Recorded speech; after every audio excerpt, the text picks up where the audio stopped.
యేసుని ప్రేమను నే మారకను, నెప్పుడు దలచవేయో మనసా. యేసుని ప్రేమను నే మారకను, నెప్పుడు దలచవేయో మనసా. వాసిగనాతని వరనామంబును, వాసిగనాతని వరనామంబును వదలక పొగడవేయో మనసా. యేసుని ప్రేమను నే మారకను, నెప్పుడు దలచవేయో మనసా. పాపుల కొరకై ప్రాణము పెట్టిన, పాపుల కొరకై ప్రాణము పెట్టిన ప్రభునిలా దలచవేయో మనసా. శాంతం చక్కగా నోచిన శాపమునంతయు, చక్కగా నోచిన శాంతుని పొగడవేయో మనసా. యేసుని ప్రేమను నే మారకను, నెప్పుడు దలచవేయో మనసా. కష్టములలో మన కండగనుండిన, కష్టములలో మన కండగనుండిన కర్తను దలచవేయో మనసా. నష్టములన్నీయు ననచిన యాగురు, నష్టములన్నీయు ననచిన యాగురు శ్రేష్ఠుని పొగడవేయో మనసా. యేసుని ప్రేమను నే మారకను, నెప్పుడు దలచవేయో మనసా. ప్రార్థనలను విని ఫలములనొసగిన, ప్రార్థనలను విని ఫలములనొసగిన ప్రభునిక దలచవేయో మనసా. వర్ధన గోరుచు శ్రద్ధతో దిద్దిన, వర్ధన గోరుచు శ్రద్ధతో దిద్దిన వంజుని పొగడవేయో మనసా. యేసుని ప్రేమను నే మారకను, నెప్పుడు దలచవేయో మనసా. వంచన లేక వరములనొసగిన, వంచన లేక వరములనొసగిన వరధుని దలచవేయో మనసా. కొంచెము కాని కూర్మితో దేవుని, కొంచెము కాని కూర్మితో దేవుని కొమరుని పొగడవేయో మనసా. యేసుని ప్రేమను నే మారకను, నెప్పుడు దలచవేయో మనసా. వాసిగనాతని వరనామంబును, వాసిగనాతని వరనామంబును వదలక పొగడవేయో మనసా. యేసుని ప్రేమను నే మారకను, నెప్పుడు దలచవేయో మనసా.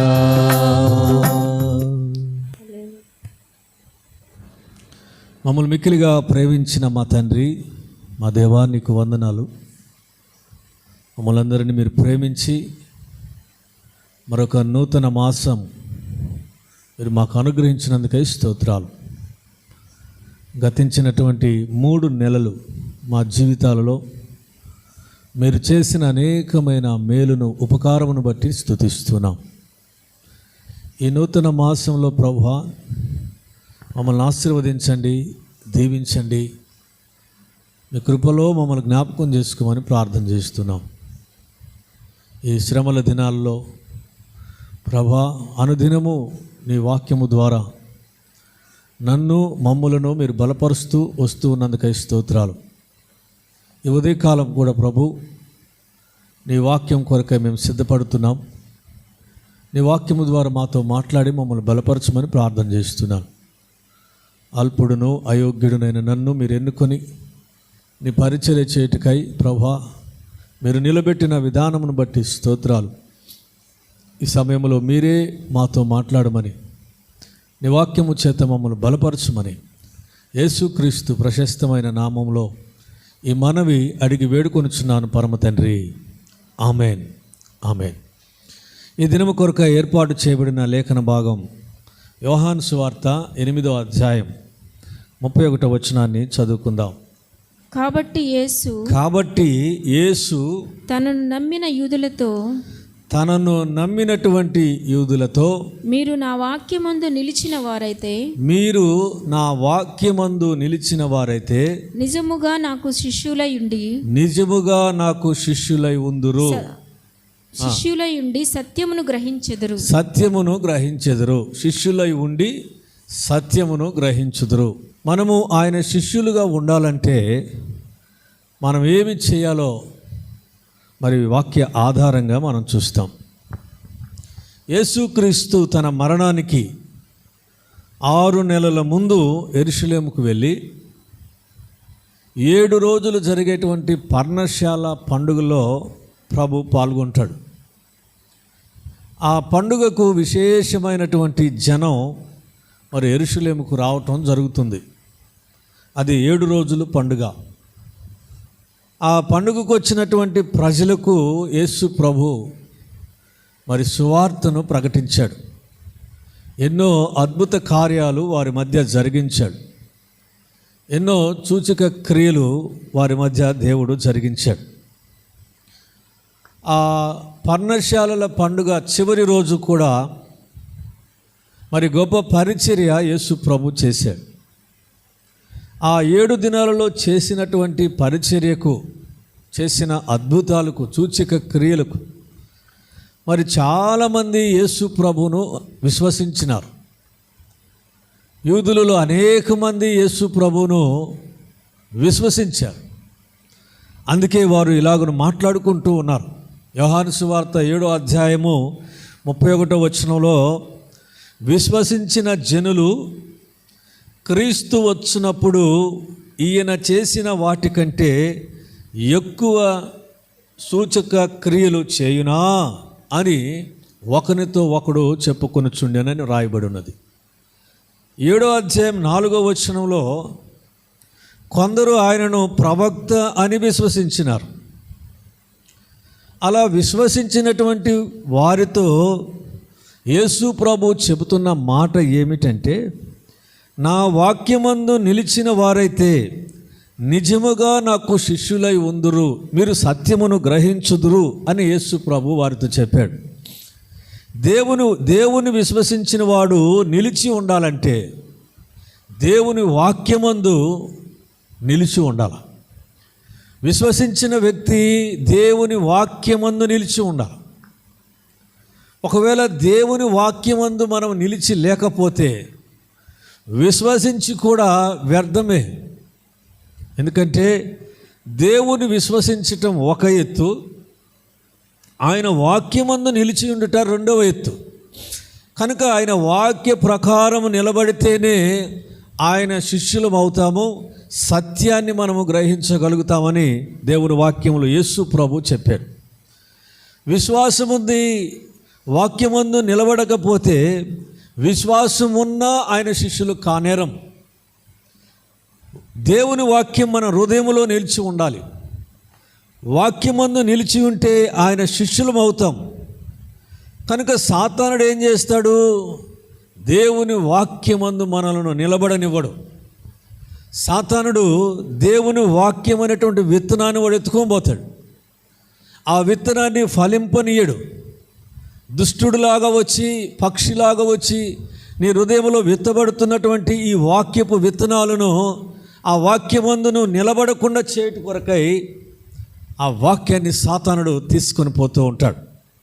కొందరిని గమనించండి, కొందరి ఆత్మీయ జీవితాలను మనం గమనిస్తే ఆత్మీయ జీవితం మృతమైనదిగా ఉంటుంది. అంటే వారిలో ఏ విధమైనటువంటి ఎదుగు బొదుగు ఉండదు. ఎక్కడ వేసిన గొంగడి అక్కడలాగానే వారి ఆత్మీయ జీవితాలు ఉంటాయి. కారణం ఏమిటి అంటే దేవుని వాక్యమందు నిలబడనివ్వడు సాతానుడు. విశ్వాసం ఉంటే సాతాను ఏమనడు. నువ్వు దేవుని మందిరానికి వెళితే సాతానుడు నిన్ను పట్టించుకోడు. నువ్వు ఎప్పుడైతే దేవుని వాక్యమందు నిలబడడానికి ఒక స్టాండ్ తీసుకుంటావో ఆ సమయంలో ఆ వాక్యాన్ని మన హృదయంలో నుండి సాతానుడు దొంగిలిస్తూ ఉంటాడు. కాబట్టి ప్రియ దేవుని బిడ్డలారా, యేసు ప్రభు అందుకే ఆనాడు అనేక మంది యేసు ప్రభువును విశ్వసిస్తే వారికి చెప్పిన మాట ఏమిటి? యేసు ప్రభు అంటే, మీరు వాక్యమందు నిలిచి ఉండండి. మీరు దేవుని వాక్యమందు నిలిచి ఉంటే సత్యాన్ని మీరు గ్రహిస్తారు. సత్యం ఏమిటో అప్పుడు మీకు అర్థమవుతుంది. వాక్యం మీలో లేకపోతే సత్యమైన దేవుడు మీకు అర్థం కాడు. కనుక వాక్యమందు నిలిచి ఉండేటువంటి అనుభవంలోనికి మీరు రండి అని యేసు ప్రభు ఆనాడు విశ్వసించినటువంటి వారందరికీ ప్రభు తెలియచేశాడు. ఈరోజు కూడా యేసు ప్రభు మనకు తెలియచేస్తున్న మాట, విశ్వాసం ఉంది మంచిదే, కానీ మీరు వాక్యములో నిలబడే ఆత్మీయ అనుభవంలోనికి రండి. వాక్యం మీ హృదయంలో ఉండాలి, వాక్యం మీ నోట ఉండాలి. దేవుని వాక్యం ఎప్పుడైతే మన హృదయంలో మన నోట ఉంటుందో అప్పుడు మొదటి యోహాను 2:14 ప్రకారం దుష్టుని జయిస్తాం. వాక్యం మనలో ఉంటే దుష్టుడిని మనం జయిస్తాం. దేవుని వాక్యమందు నిలిచి ఉంటే కుమారుని యందును తండ్రి యందును నిలిచి ఉంటారని అక్కడ వాక్యంలో రాయబడి ఉన్నది. దేవుని వాక్యమందు నిలిచి ఉండటం అంటే కుమారుని యందు తండ్రి యందు నిలిచి ఉండటం. అందుకే సాతానుడు మనల్ని ఏం చేస్తాడంటే వాక్యమందు మనలను నిలబడనివ్వడు, వాక్యం మనలో ఉండనివ్వడు. వాక్యము నిన్ను వినకుండా వేరేటువంటి యావిగేషన్స్ అన్నీ పెడతాడు.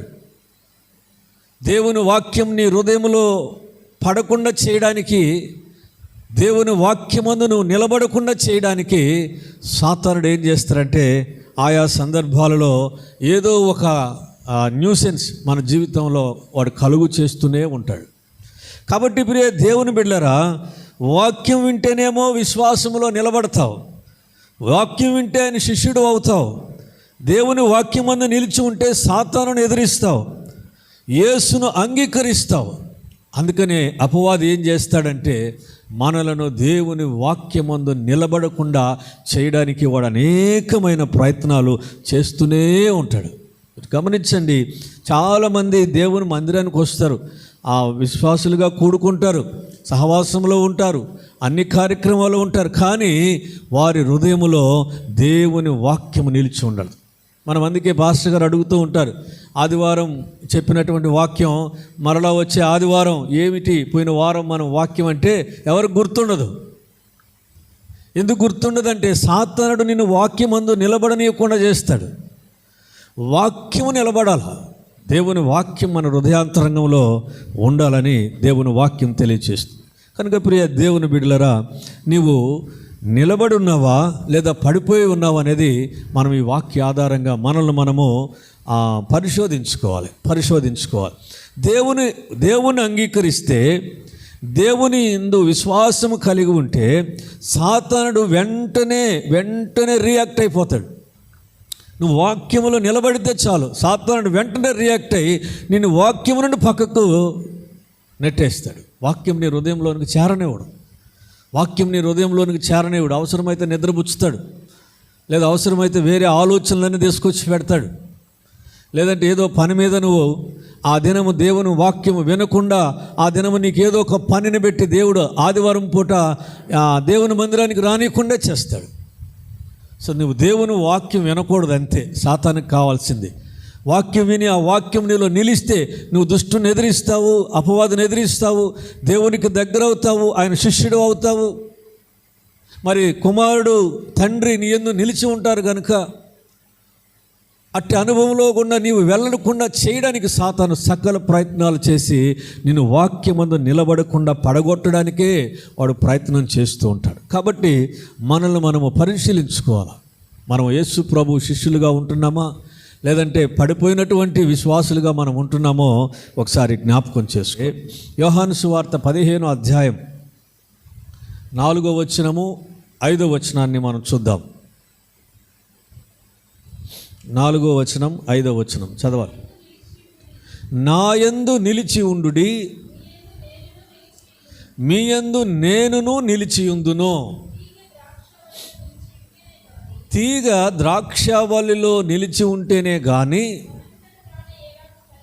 తానంతట తానే ఎలాగూ ఫలింపదో, అలాగే నాయందు నిలిచి ఉంటేనే కానీ మీరును ఫలింపరు.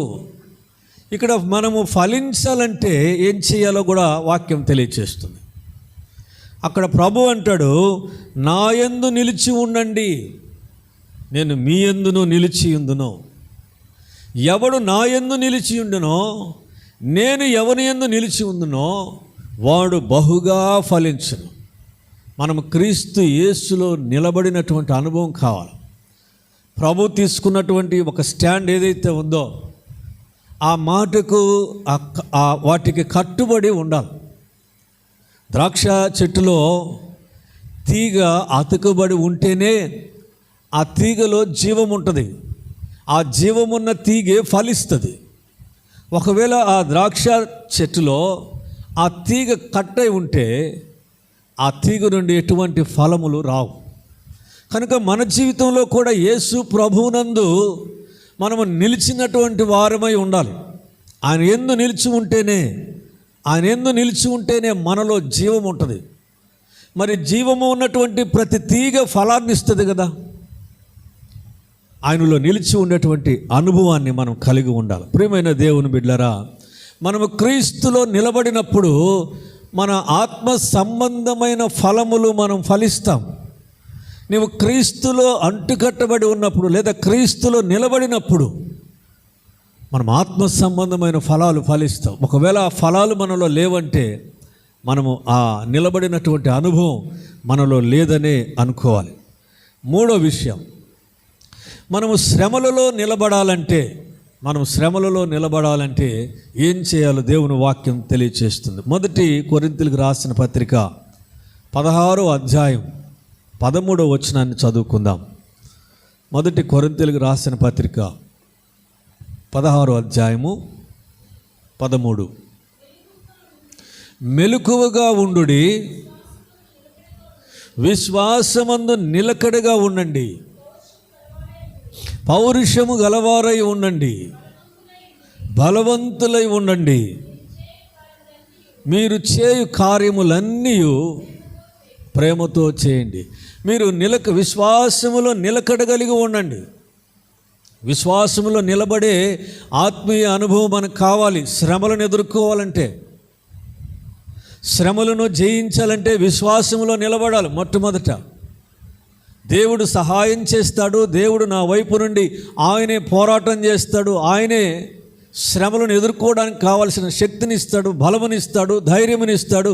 ఆయనే నా వేళ్లకు పోరాటం చేయటం నేర్పిస్తాడు అన్నటువంటి విశ్వాసం మనకు కలిగి ఉండాలి. యోబు జీవితంలో ఎన్నో శ్రమలు వచ్చినాయి కదా. ఎన్నో శ్రమల గుండా నడిచి వెళ్ళాడు. ఎన్ని శ్రమలు తనకు కలిగినా తాను నమ్ముకున్నటువంటి లేదా కలిగి ఉన్నటువంటి విశ్వాసాన్ని విడిచిపెట్టలేదు. దేవుని పట్ల ఉన్న విశ్వాసమును యోబు విడిచిపెట్టలేదు. షడ్రక్, మేషక్, అబేద్నెగో అనేటువంటి వారిని మనం గమనిస్తే మరి వారి ముందు అగ్నిగుండం ఉన్నది. 7 అంతలుగా అగ్నిగుండాన్ని ఆ మంట మండుతున్నది. వారు అంటున్న మాట ఏమిటో తెలుసా? ఇక కొన్ని క్షణాలలో వారిని ఆ మండుతున్నటువంటి అగ్నిగుండంలో వేస్తారు. అయినా వారికున్న విశ్వాసం ఏమిటో తెలుసా? మా దేవుడు మమ్మలను రక్షించినను రక్షించకపోయినను రాజా నీవు నిలవబెట్టిన ప్రతిమకుమైతే మేము మ్రొక్కము అని అన్నారు. వారికి ఎంత విశ్వాసం! ఇలాంటి విశ్వాసం, మనము నిలకడైన విశ్వాసం మనము కలిగి ఉండాలి. యేసు ప్రభులు వారు కూడా ఈ లోకంలో ఎన్నో శ్రమలు మన కొరకు అనుభవించారు. ఏ శ్రమలను కూడా ఆయన తప్పించుకోవడానికి ప్రయత్నం చేయలేదు. అన్ని శ్రమలలో నిలబడే ఉన్నాడు. ఆయన నిలబడి ఉండడానికి కారణం ఏమిటి? తండ్రి చిత్తాన్ని జరిగించేటువంటి వ్యక్తిగా, తండ్రి మాట మీద విశ్వాసం కలిగిన వ్యక్తిగా యేసు ప్రభువును చూస్తూ ఉన్నాం. కాబట్టి ప్రియ దేవుని బిడ్డలారా, శ్రమలలో నిలబడాలంటే ఒక నిలకడైన విశ్వాసం కావాలి. చాలామంది ఈ శ్రమలలోనే దేవునికి దూరం అయిపోతూ ఉంటారు. శ్రమ ఎదురుగానే దూరం అయిపోతూ ఉంటారు. కానీ శ్రమలలో యోబులాగా, శ్రమలలో షడ్రక్ మేషక్ అబేద్నెగోలాగా ఒక విశ్వాసము కలిగి, నిలకడైన విశ్వాసం కలిగి మనము జీవించాలి. కొన్నిసార్లు మనం అంటాం, స్నేహితుల కొరకు సపోర్ట్గా నిలబడినప్పుడు ఎంత దూరమైనా నా స్నేహితుని కొరకు నేను నిలబడతా అని అంటాం. నిలబడటం అంటే ఏంటి? వాని కొరకు ఫైట్ చేయటం, వాని కొరకు పోరాడటం, ఆ వ్యక్తి కొరకు ఈ వ్యక్తి నిలబడటం. మనము కూడా ప్రియ దేవుని బిడ్డలారా, యేసు క్రీస్తునందు మనము నిలబడేటువంటి అనుభవం కావాలి. విశ్వాసంలో నిలబడాలి, భక్తి జీవితంలో నిలబడాలి. వాక్యమందు నిలబడినటువంటి వారు పరిశుద్ధ గ్రంథంలో చాలామంది ఉన్నారు. వాక్యమందు నిలబడినటువంటి వారిలో స్టెఫన్ వాక్యము కొరకు నిలబడ్డాడు. పేతురు దేవుని వాక్యం కొరకు నిలబడ్డాడు. అపోస్తలుడైనటువంటి పౌలు దేవుని వాక్యం కొరకు నిలబడ్డారు. ఈ నిలబడినప్పుడు వారి జీవితాల్లో శ్రమలు వచ్చినా, కష్టాలు వచ్చినా, మరణమే వచ్చినా వారు విశ్వాసం నుండి తొలగిపోలేదు. కనుక ఈ ఉదయకాల సమయంలో మనము కూడా నిలబడేటువంటి అనుభవం కలిగి ఉండాలి. నా వాక్యమందు మీరు నిలిచి ఉంటే కానీ మీరు నాకు శిష్యులు కానేరరు అని యేసు ప్రభు ఆనాడు విశ్వసించినటువంటి వారితో చెప్పాడు. ఈరోజు కూడా ప్రభు మనతో చెప్తున్నాడు, నా వాక్యమందు నిలిచి ఉంటే కానీ మీరు నా శిష్యులు కానేరరు, మీరు సత్యము గ్రహింపరు అని అంటాడు. మనం దేవుని వాక్యమందు నిలబడితేనే మరి ఆయన శిష్యులం అవుతాం. దేవుని వాక్యం మన హృదయంలో ఉంటేనే మనం సత్యాన్ని గ్రహిస్తాం. కనుక విశ్వాసము కలిగి నిలబడాలి. విశ్వాసము కలిగి మనము నిలబడాలి. షడ్రక్ మేషక్ లాగా, యోబులాగా మనము కూడా విశ్వాసములో నిలబడినటువంటి ఆత్మీయ అనుభవం మనలో ఉన్నప్పుడే మనము దేవునికి ఇష్టమైన బిడ్డలుగా, శిష్యులుగా పిలువబడుతామని ప్రభువును బట్టి మనవి చేస్తూ ఉన్నాను. దేవుడి మాటలు మన వినికిడిలో దీవించి ఆశీర్వదించునుగాక. Amen, amen. ప్రార్థన చేసుకుందాం. మహాపరిశుద్ధుడా, ప్రేమ కలిగిన మా తండ్రి, మా దేవా, నీకు వందనాలు. ఉదయకాలమందు మా మధ్యకు తీసుకొచ్చిన లేఖన భాగాన్ని బట్టి స్తోత్రం. నాయనా, నీ వాక్యములో చెప్పబడినట్లుగా తండ్రి, మీరు నా వాక్యమందు నిలిచిన వారైతే నిజముగా నాకు శిష్యులై ఉందురు, సత్యమును గ్రహించుదురు అనే యోహాను సువార్త 8వ అధ్యాయం 31వ వచనంలో నుండి మాతో మీరు మాట్లాడినందుకే స్తోత్రాలు. ప్రభా, నిలిచి ఉండేటువంటి అనుభవం మాకు కలుగు చేయండి. నిలబడిన వాడు పడకుండా చూసుకొనమని నీ వాక్యములో సెలవిచ్చినావు. కనుక మా ఆత్మీయ జీవితంలో పడిపోకుండానట్లుగా నాయన మీ కృప దయచేయండి. మేము విశ్వాసంలో నిలబడగలిగినట్లుగా, నీ యందు నిలిచి ఫలించేటువంటి బిడ్డలుగా, శ్రమలలో యోబులాగా, షడ్రక్ మేషక్ అబేద్నెగోలాగా విశ్వాసములో నిలకడ కలిగి మేము నిలబడుటకు నీ కృప దయచేయమని ప్రార్థన చేస్తున్నాం. సాతానుడు ప్రభా, నిలబడిన మమ్ములను మరి అనేక సందర్భాలలో ప్రభా వాడు పడగొట్టడానికే చూస్తూ ఉన్నాడు. ఆయన పడిపోవడానికే సాతానుడు మమ్మల్ని ఊపుతూ ఉన్నాడు. నాయన, మేము పడిపోకుండానట్లుగా మీ సహాయం మాకు అనుగ్రహించమని నీ సన్నిధిలో ప్రార్థిస్తున్నాం. ఈ దినము నీ మాటల చేత మమ్మల్ని బలపరిచినందుకై వందనాలు ప్రభా. విశ్వాసములో నిలబడిన మేము ఆ విశ్వాసములో కొనసాగడానికై నాయన కావలసిన శక్తిని, బలము మాకు దయచేయమని ప్రార్థిస్తున్నాను. అపవాదిని ఎదిరించుటకు శక్తినివ్వండి. అపవాది నాయన మమ్మల్ని పడగొట్టడానికి ప్రయత్నించినప్పుడు నిలబడగలిగిన శక్తిని మాకు దయచేయమని ప్రార్థన చేస్తున్నా. ఈ సమయంలో నీ వాక్యం విన్న ప్రతి నీ ప్రియబిడను మీరు దీవించండి, ఆశీర్వదించండి. ప్రభా, మీరు ప్రేమించిచ్చినటువంటి ఈ నూతన మాసం, ఏప్రిల్ మాసమును బట్టి మీకు వందనాలు. ఈ మాసమంతా నాయన మీ జ్ఞాపకం చేసుకురండి, నీ ఆశీర్వాదాలతో నింపండి. సంపూర్ణమైన ఆయురారోగ్య బలములు నీ బిడలకు అనుగ్రహించమని ప్రార్థన చేస్తున్నాం. ఈ మాసములో ప్రభు మరెక్కువగా నీ బిడలు నీకు దగ్గరగా జీవించడానికి, నిన్ను సమీపించడానికి ప్రభా నీ కృప చూపమని సన్నిధిలో ప్రార్థిస్తూ సంఘమును మీరు దీవించమని, దేవుని వాక్యాన్ని ఆన్లైన్ ద్వారా వింటున్న ప్రతి నీ ప్రియబిడను మీరు దీవించి ఆశీర్వదించమని యేసుక్రీస్తు పరిశుద్ధ నామమును బట్టి ప్రార్థించి అడిగి వేడుకొనుచున్నాను పరమ తండ్రి. ఆమెన్. తండ్రి, కుమార, పరిశుద్ధాత్మ త్రియేక దేవుని దీవెన సదా మనకు తోడై ఉండి నడిపించునుగాక. ఆమెన్. ఆమెన్.